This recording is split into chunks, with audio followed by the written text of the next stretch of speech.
Donc, ce matin, on va regarder le texte de 1 Timothée 2.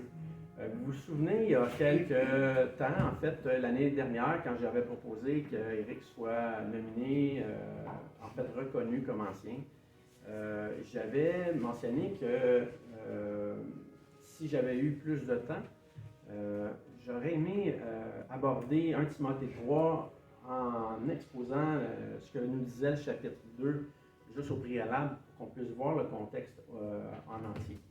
Donc, dans ce que Timothée, en fait, dans ce que Paul donne comme recommandation à Timothée, son but est d'édifier dans la foi, de faire en sorte qu'on puisse tenir ferme. Et c'est ce qu'on va voir ce matin dans le chapitre 2, le préambule de la question des anciens, des diacres et du témoignage même des femmes des anciens et des diacres au chapitre 3. Donc, j'ai appelé le message « Femme modèle et responsabilité masculine face à l'enseignement ». Juste vous mentionner que Paul donne ces recommandations-là et elles font contraste aux principes du monde. Si vous voyez actuellement la société, les valeurs qui sont véhiculées, la Bible nous dit que ça ressemble de plus en plus à ce qui était vécu à l'époque de Noé. Donc, de nombreuses débauches, des hommes qui vont vers d'autres hommes, des femmes qui vont vers d'autres femmes, des gens qui vivent dans la débauche, qui n'ont pas les mœurs que le Seigneur voudrait qu'ils appliquent. Et malheureusement, on peut parler du monde, mais ça se transpose également dans l'Église. L'Église aussi a ses lots de difficultés. Plusieurs frères et plusieurs sœurs qui ne sont pas capables de faire briller leur vie personnelle au diapason des Écritures et qui font en sorte aussi que même dans leur vie familiale, souvent il y a des échecs.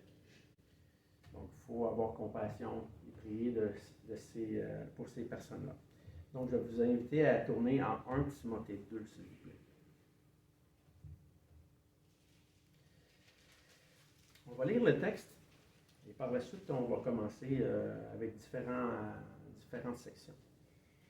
On a vu mercredi dernier les versets 13, 14 et 15. Donc, si vous voulez les revoir, le texte est disponible déjà là, sur la page habituelle d'enseignement. Donc, voici ce que ça dit au chapitre 2. J'exhorte donc avant toute chose à faire des prières, des supplications, des requêtes, des actions de grâce pour tous les hommes, pour les rois, pour tous ceux qui sont élevés en dignité, afin que nous menions une vie paisible et tranquille, en toute piété et honnêteté. Cela est bon et agréable devant Dieu, notre Sauveur, qui veut que tous les hommes soient sauvés et parviennent à la connaissance de la vérité. Car il y a un seul Dieu et un seul médiateur entre Dieu et les hommes, Jésus-Christ, homme, qui s'est donné lui-même en rançon pour tous. C'est là le témoignage rendu en son propre temps, et pour lequel j'ai été établi prédicateur et apôtre. Je dis la vérité, je ne mens pas, chargé d'instruire les païens dans la foi et la vérité. Notre enseignement va porter ici à partir du verset 8. Je veux donc que les hommes prient en tout lieu, en élevant des mains pures, sans colère ni mauvaise pensée. Je veux aussi que les femmes, vêtues d'une manière décente, avec pudeur et modestie, ne se parent ni de tresses, ni d'or, ni perles, ni d'habits somptueux, mais qu'elles se parent de bonnes œuvres, comme il convient à des femmes qui font profession de servir Dieu. Que la femme écoute l'instruction en silence, avec une entière soumission. Je ne permets pas à la femme d'enseigner et de prendre de l'autorité sur l'homme, mais elle doit demeurer dans le silence. Car Adam a été formé le premier, Ève ensuite. Adam n'a pas été séduit, mais la femme séduite s'est rendue coupable de transgression. Donc on va arrêter ici. Le verset 15, on l'a déjà exposé. À première vue, le texte semble bénissant au départ quand Paul dit de prier pour tous les hommes, qu'il veut que Dieu sauve, en fait que Dieu veut sauver tous les hommes.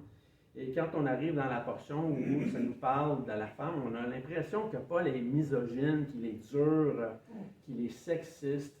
C'est absolument pas le cas. À première vue, c'est ce qu'on croit parce qu'on ne comprend pas nécessairement tout ce que ça implique, mais c'est ce qu'on va voir ce matin. Premièrement, pourquoi Paul dit qu'il veut que les hommes lèvent des mains pures?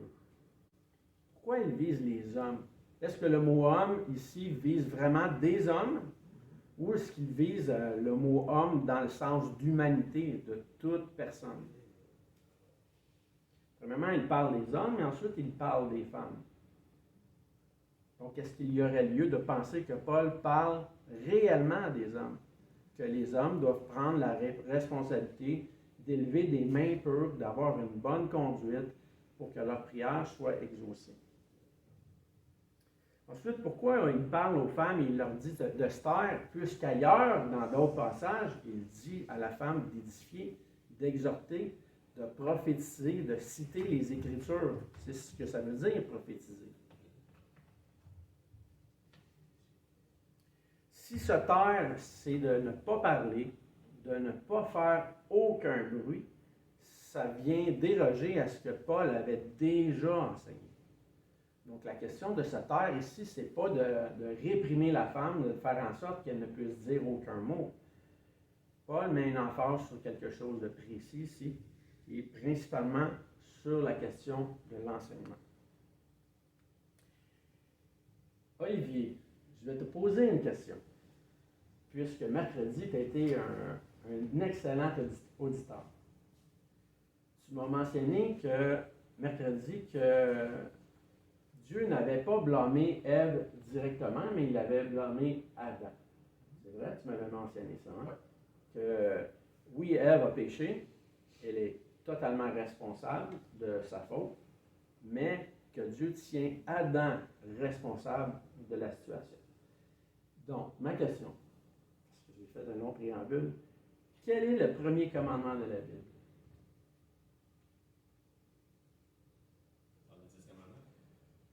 Quel est le premier commandement? Donne-moi ta réponse, là, la première réponse qui vient en tête.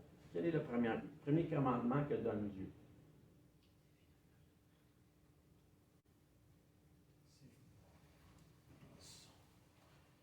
Est-ce que je peux t'aider? Si tu veux me donner un indice. OK. Quel est le... C'est dans Genèse qu'il dit. Parfait. C'est probablement Adam qui dit ça. Ah, ben oui, tu ne mangeras pas du fruit au lieu de... Tu ne mangeras pas du fruit de l'arbre. Exactement. Exactement. C'est le premier commandement de la Bible. Le premier commandement des 10 commandements, c'est d'aimer Dieu de tout son cœur. Mais le premier commandement que Dieu donne se trouve en Genèse 2, quand il dit à Adam, avant même la création d'Ève, de ne pas prendre du fruit de la connaissance de l'arbre, là, parce que sinon, la conséquence était qu'il était pour en mourir. C'est vrai? Donc ça, c'est le premier commandement.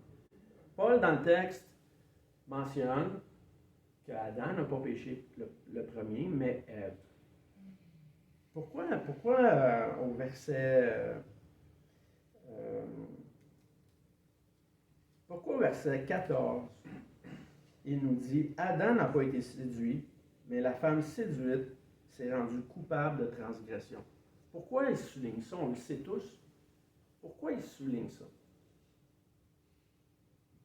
Pourquoi reprend-il les Corinthiens, entre autres? Pourquoi écrit-il sa lettre aux Corinthiens? C'est pour faire en sorte que les Corinthiens, on n'est pas en train de lire la lettre aux Corinthiens ici, là. Mais pourquoi avait-il écrit aux Corinthiens? Pour les reprendre un des autres et pour les diriger dans le bon ordre, dans ce que Dieu voulait réellement. Paul ici à Timothée est en train de lui donner des recommandations pour le bien de l'Église, pour le bien des individus et pour le bien des familles dans l'Église. Il veut un comportement sain qui soit appliqué. On va aller lire quelques textes. Parce que je ne veux pas être sévère avec les femmes, Paul ne l'est pas du tout. Il veut simplement garder les choses dans l'ordre. Toute écriture est inspirée de Dieu, utile pour enseigner, pour reprendre, corriger dans la justice. Timothée 3,16 nous dit. Donc, on va voir pour commencer Éphésiens 5, 20. Je vais vous demander de tourner. J'essaie ce matin d'apporter mon message autant que possible par cœur pour être capable de sauver un petit peu de temps, là, parce que souvent, j'ai tendance à mettre beaucoup de notes. C'est normal aussi en même temps, quand je fais une étude personnelle, j'essaie qu'elle puisse être le plus complète. Donc, allons voir Éphésiens 5, 20. Rendez continuellement grâce à... en fait, c'est de rendre grâce à Dieu, en fait, pour toutes choses, à Dieu le Père, au nom de notre Seigneur Jésus-Christ, vous soumettant les uns les autres dans la crainte de Christ. Donc ici, le passage, quand il nous dit de se soumettre les uns aux autres, c'est non à sens unique, mais c'est bidirectionnel ou multidirectionnel. Donc on se soumet tous les uns aux autres. Donc il n'y a pas question ici d'outrager qui que ce soit. C'est vraiment dans une simplicité de cœur pour le bien commun. Continuons au verset 22. Femmes, soyez soumises à vos maris comme au Seigneur, car le mari est le chef de la femme, comme Christ est le chef de l'Église, qui est son corps, et donc il est le sauveur. Or, de même que l'Église est soumise à Christ, les femmes aussi doivent l'être à leur mari en toutes choses. Verset 25. Marie, aimez vos femmes, comme Christ a aimé l'Église, et s'est livré lui-même pour elle, afin de la sanctifier par la parole, après l'avoir purifiée par le baptême d'eau, afin de faire paraître devant lui cette Église glorieuse, sans tache, ni ride, ni rien de semblable, mais sainte, irrépréhensible. C'est ainsi que les maris doivent aimer leurs femmes comme leur propre corps. C'est ainsi que que celui qui aime sa femme s'aime lui-même. Donc ici, il n'y a rien de péjoratif dans la question de la soumission. Aujourd'hui, les gens font pratiquement une allergie au mot soumission. Les gens du monde, entre autres, sont révoltés quand on parle de soumission. Et c'est triste parce que Dieu nous dit que c'est une bonne chose. Allons voir maintenant un autre texte. Allons voir 1 Corinthiens 14. 1 Corinthiens 14 se trouve après le prestigieux passage de l'apologie de l'amour par Paul. Commençons au verset 33. Et juste avant de lire le texte, on doit se souvenir que la Bible exhorte toujours à être humble. Celui qui s'élève sera abaissé, et celui qui s'abaisse sera élevé.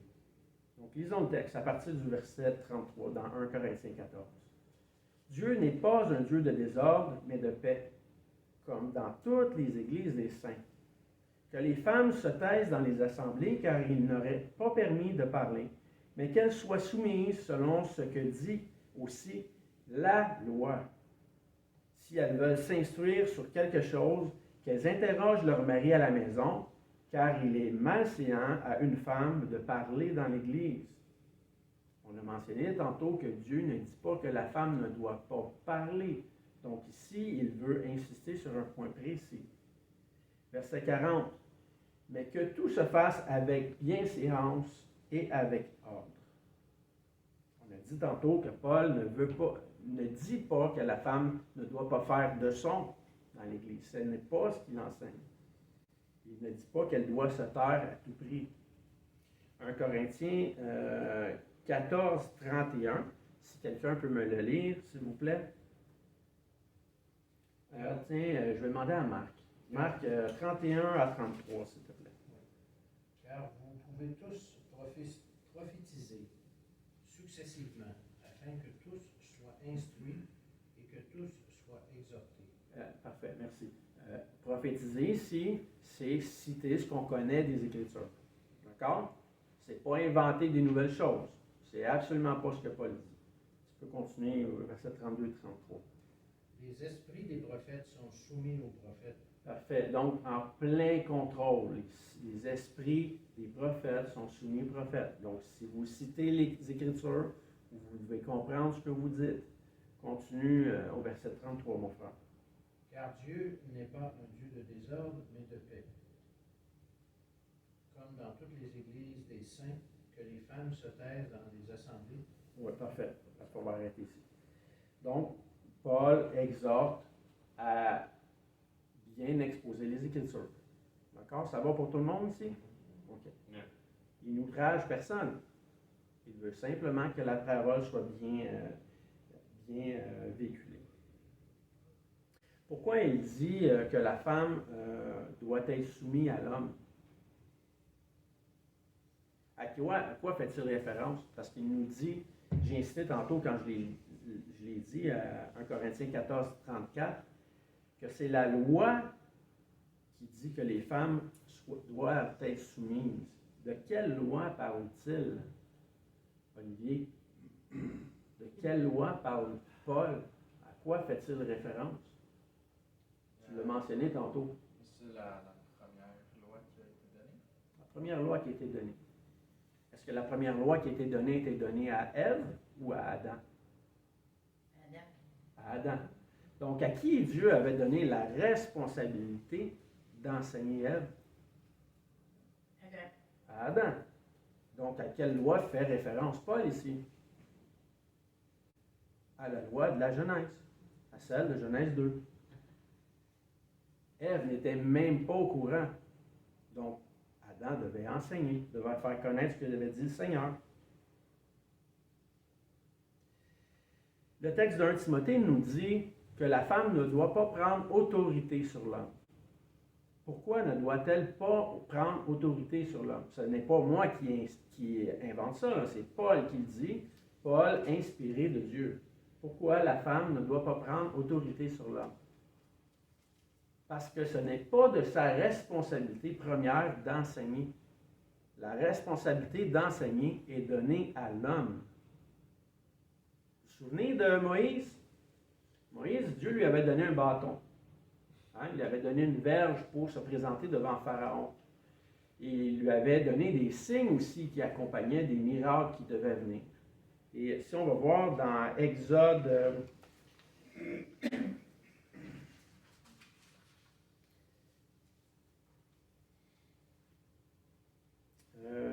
non pas Exode, j'ai Exode ici dans mes notes, mais tiens, tournons à Exode 4, de mémoire, je crois que c'était ça, Exode 4, 12, si je ne me trompe pas. Donc tournons à Exode 4, s'il vous plaît.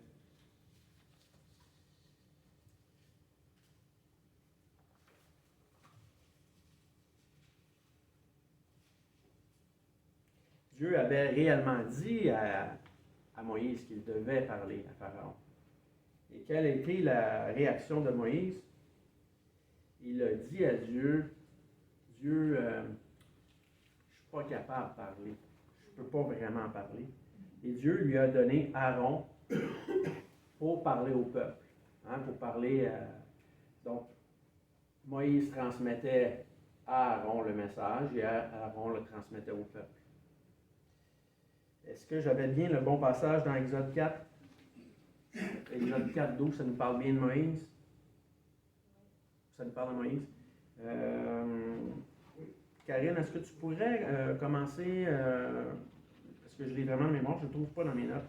Est-ce que tu peux trouver, me lire à partir du verset 12, s'il te plaît? Juste voir si je suis... N'est-ce pas moi l'Éternel? Va donc, je serai avec ta bouche et je t'enseignerai ce que tu auras à dire. Moïse dit, ah Seigneur, envoie qui tu voudras envoyer. Continue. Alors la colère de l'Éternel s'enflamma contre Moïse. Il dit, n'y a-t-il pas ton frère Aaron le Lévite? Je sais qu'il parlera facilement. Le voici lui-même qui vient au-devant de toi, et quand il te verra, il se réjouira dans son cœur. Parfait, merci beaucoup. Donc, même si Dieu avait dit à Moïse qu'il devait parler et que Moïse disait qu'il se sentait incapable ou indigne, Dieu ne l'a pas relevé de la question de l'enseignement ou de parler. Dieu lui a quand même laissé cette responsabilité-là, mais il lui a donné quand même une aide pour qu'il puisse transmettre le message.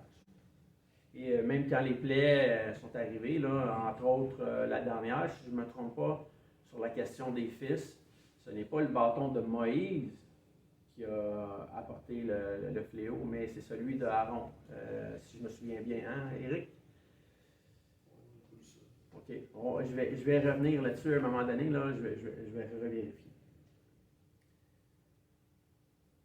Donc, la question de ne pas parler, ne pas se taire, ne pas de faire de son, là, c'est pas vraiment ce qu'enseigne Paul, puisque si on va voir dans Tite chapitre 2, Paul dit à des femmes d'enseigner.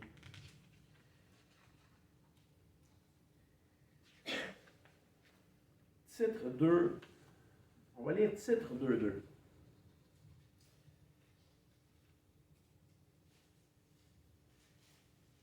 Je vous laisse le temps de le trouver. On va lire de 2 à 4. Donc, Paul parle à Tite. Il lui dit que les vieillards doivent être sobres, honnêtes, modérés, saints dans la foi, dans la charité, dans la patience. Ça ressemble un petit peu à ce que déjà Paul avait dit à Timothée. Dit que les femmes âgées doivent aussi avoir l'extérieur qui convient à la sainteté. Encore une grande ressemblance. N'être ni médisantes, ni à donner au vin, qu'elles doivent donner de bonnes instructions dans le but d'apprendre aux jeunes femmes à aimer leurs maris et leurs enfants. Donc, est-ce que Paul est réellement en train de dire que la femme doit se taire, qu'elle ne peut pas parler?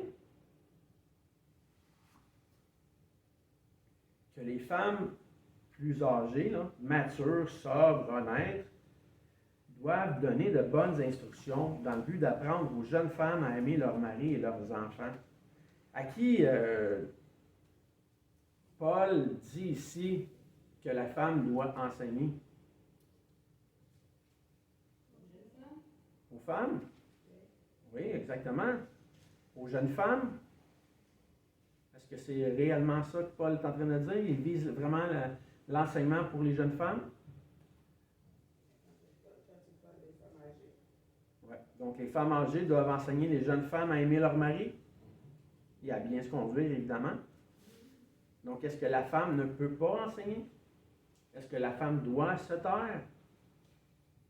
Donc, pourquoi Paul dit ça à Timothée que les femmes doivent se taire? Est-ce que la Bible n'est pas inspirée? Est-ce que la Bible se contredit? Non, elle ne se contredit pas.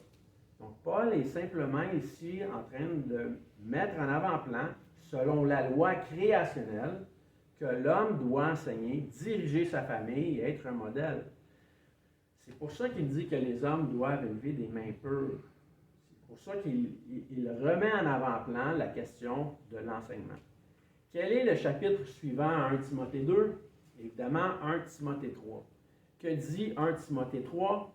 1 Timothée 3 met l'emphase sur la question des anciens, les modèles dans l'Église, ceux qui doivent enseigner. On va le lire ensemble. 1 Timothée 3, on va lire les premiers chapitres. Cette parole est certaine. Si quelqu'un aspire à la charge d'évêque ou à la charge d'ancien ou de pasteur, c'est des termes très synonymes, il désire une œuvre excellente.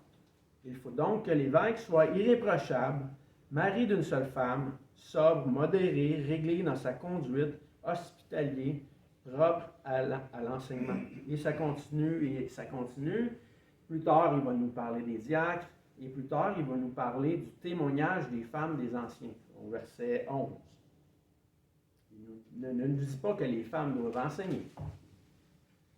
En fait, il nous dit que les femmes des anciens ne peuvent être formellement des enseignants dans l'Église. Donc, la question des évêques, ça prend un homme, ça prend un mari au verset 2. Il faut donc que l'évêque soit irréprochable, mari, donc pas une femme, là. Un homme marié, donc un homme. C'est encore le même principe que ce que Paul donne au chapitre 2 dans la question de l'ordre créationnel. Maintenant, vous allez vous dire, OK, donc, automatiquement, ça veut dire que tous les hommes doivent être des enseignants ou des anciens dans l'Église. Absolument pas. Paul, au chapitre 2, encourage, à la maturité. Il l'encourage au fait de pouvoir prendre soin de sa famille et de donner une direction pour que les choses soient bien. On avait lu tantôt que si les femmes doivent s'interroger, qu'elles demandent d'abord à leur mari. Donc, encore là, c'est une question d'ordre. Il y a beaucoup de femmes qui sont beaucoup plus connaissantes que les hommes. Elles ne doivent pas être méprisées. Mais l'attitude de la femme doit toujours être dans la soumission, toujours dans le fait d'honorer l'homme, de ne pas prendre autorité sur lui afin de lui laisser sa place d'homme, sa responsabilité d'homme, son devoir. D'accord? Donc, il n'y a pas question d'outrager les sœurs ici et de leur dire sœur, tais-toi.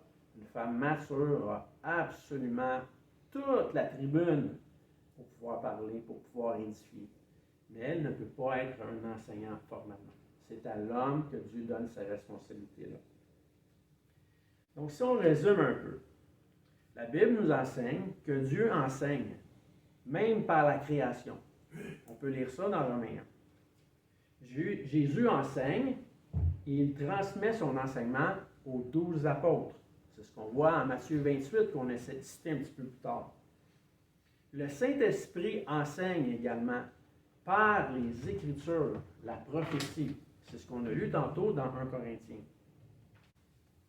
Certains hommes enseignent et surveillent. C'est ce qu'on voit dans 1 Timothée 3. Ce sont les anciens.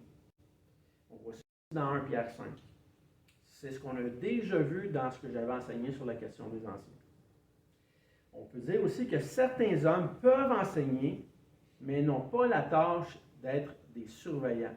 Ce sont les diacres, qu'on voit également dans 1 Timothée 3.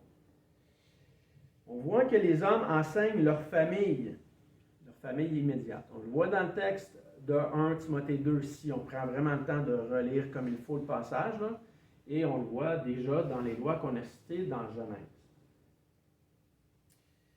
On voit aussi que les femmes âgées enseignent.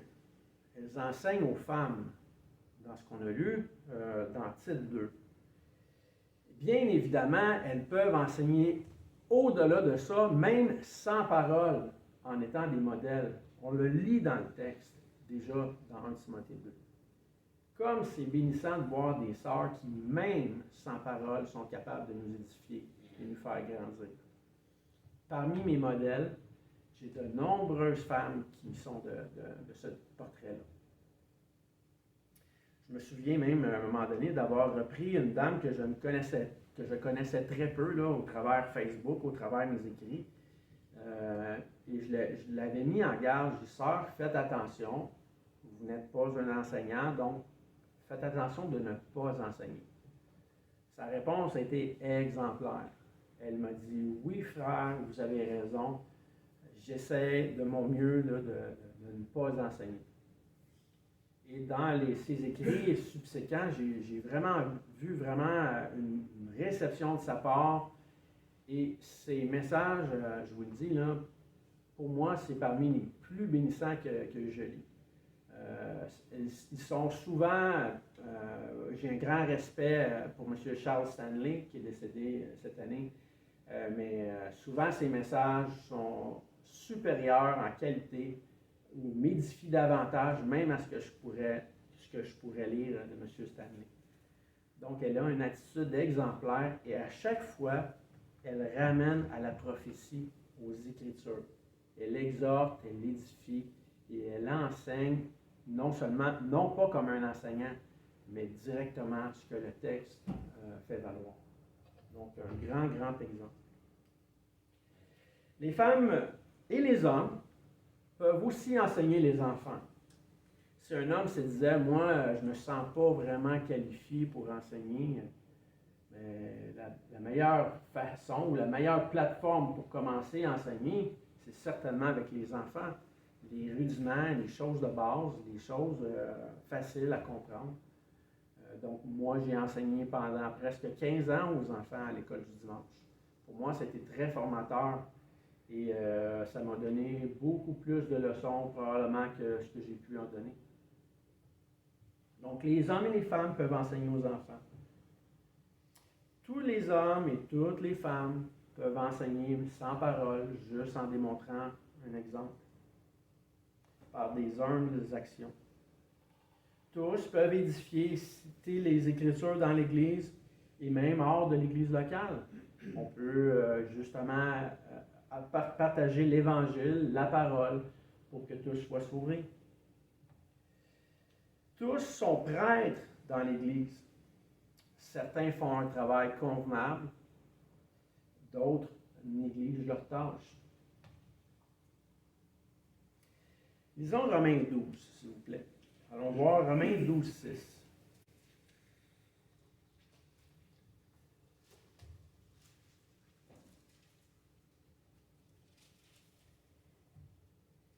Le texte nous dit ceci. Puisque nous avons des dons différents, selon la grâce que Dieu nous a accordée, que celui qui a le don de prophétie l'exerce selon l'analogie de la foi. Que celui qui est appelé au ministère s'attache à son ministère. Que celui qui enseigne s'attache à son enseignement. Et celui qui exhorte à l'exhortation. Que celui qui donne le fasse avec libéralité. Ça ressemble beaucoup à ce que tu as lu tantôt pendant l'offrande, Samuel. Que celui qui préside le fasse avec zèle. Que celui qui pratique la miséricorde le fasse avec joie. Donc, il y a des dons différents. Il y a des responsabilités différentes dans l'Église. Il y a des différences physiques entre l'homme et la femme. Il y a des différences par le mariage, par les rôles en général, par la force, par la douceur, la sensibilité, par des rôles spécifiques. Et il y a une différence dans la responsabilité d'enseigner. Le mari est appelé à prendre la responsabilité directionnelle de la famille et non à imposer sa loi. Il doit agir selon les directives de Dieu. C'est ça la soumission. La Bible nous disait tantôt qu'on doit se soumettre les uns aux autres. Mais se soumettre à quoi? À ma volonté? À votre volonté? Absolument pas. À la volonté de ce que Dieu énonce déjà. Donc, aucun problème à se soumettre quand on se soumet à ce que Dieu dit. En tout cas, nous les chrétiens, on devrait accepter ce que le Seigneur nous enseigne comme étant quelque chose de bon et vraiment qui apporte notre avancement. Donc, en 1 Timothée 2,13, quand Paul rappelle qu'Adam a été formé le premier, il rappelle l'ordre créationnel du Jardin d'Éden. Rien de plus. Il n'outrage pas la femme. Il rappelle la responsabilité de l'homme d'enseigner, d'être un modèle. Si Adam avait fait ça, pensez-vous réellement que l'histoire avec le serpent aurait été la même? Si l'homme avait réellement aimé sa femme là, de façon avec précaution, disons, sans négligence, pensez-vous qu'on aurait blâmé Ève d'avoir mangé le fruit de l'arbre? Non, hein? Ça aurait changé probablement la donne. Peut-être que l'homme et la femme auraient péché, mais ça aurait pris un petit peu de temps, un peu plus de temps, puis il y aurait eu peut-être d'autres histoires qui se seraient interposées dans les récits. Donc, quand je vous ai parlé tantôt là, qu'on est dans une génération qui ressemble de plus en plus à l'époque de Noé, c'est justement parce que les hommes méprisent la parole de Dieu et ne s'y conforment pas. C'est primordial la question de l'enseignant, de l'enseignement. Ce n'est pas une tâche à négliger. Dans l'Ancien Testament, quelle était la place de la femme au temple? Au temple de Jérusalem, disons. Où était sa place? Un service, oui. Mais physiquement, où était sa place dans le temple? En avant du temple, il y avait le lieu très saint, qui était pour le souverain sacrificateur une fois par année.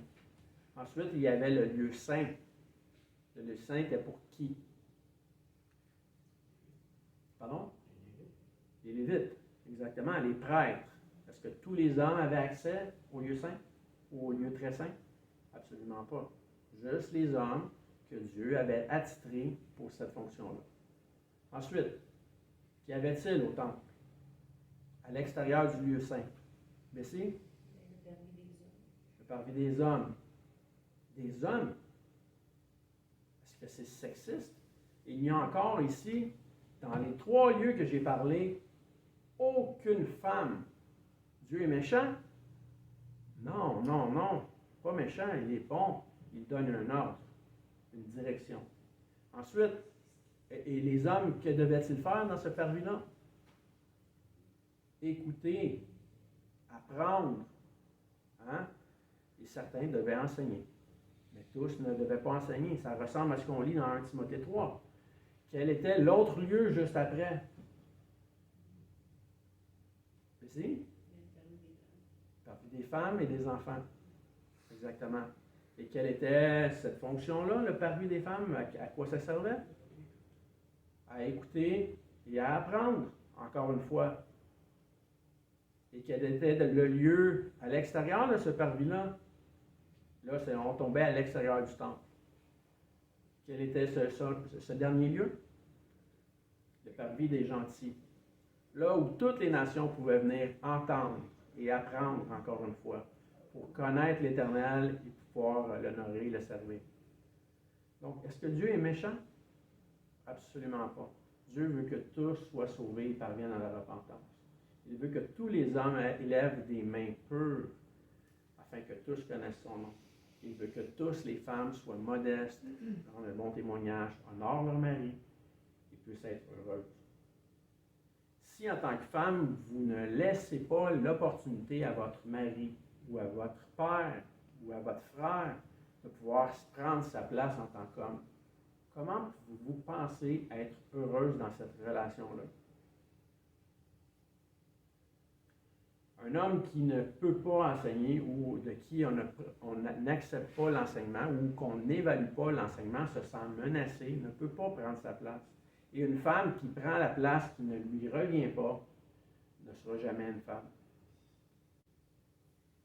Donc, le chapitre 2 de 1 Timothée est vraiment un préambule à ce qu'on a déjà étudié dans 1 Timothée 3. C'est une grande exhortation pour l'Église afin que l'Église soit ordonnée et que l'Église soit modèle. Donc, si une femme ici veut enseigner, édifier, citer les Écritures, ce n'est jamais un problème. Vous êtes toujours bienvenus. Mais l'ancien, celui qui a la responsabilité de l'enseignement, doit être un homme modèle, mature, désintéressé, qui ne se met pas en avant-plan, qui est humble et qui fait valoir tout simplement ce que Dieu enseigne. Ça va pour ça? Amen. Donc, j'espère que vous allez continuer de méditer le texte et de méditer sur la question de la soumission mutuelle, les uns les autres. Et si par malheur, disons, vous avez dans votre entourage ou vous côtoyez des gens, disons, vous côtoyez des hommes qui acceptent les femmes pasteurs, sachez qu'ils n'obéissent pas aux Écritures. Ils sont peut-être de bonne foi, ils sont peut-être, ils pensent peut-être bien agir, mais ce n'est pas ce que les Écritures enseignent. Et si vous côtoyez des femmes qui se définissent comme des femmes pasteurs, bien la même chose s'applique. Ils n'obéissent pas aux Écritures, ils n'obéissent pas surtout pas dans la modestie, et ils n'agissent pas non plus en ne prenant pas autorité sur l'homme. Donc, prenons garde à ces façons de faire. Revenons au modèle de ce que Dieu nous donne. Ce n'est pas ma parole, c'est la parole du Seigneur. Et prenons grand soin de ne pas critiquer Paul et le Seigneur Jésus, justement, inutilement ou sans fondement. D'accord?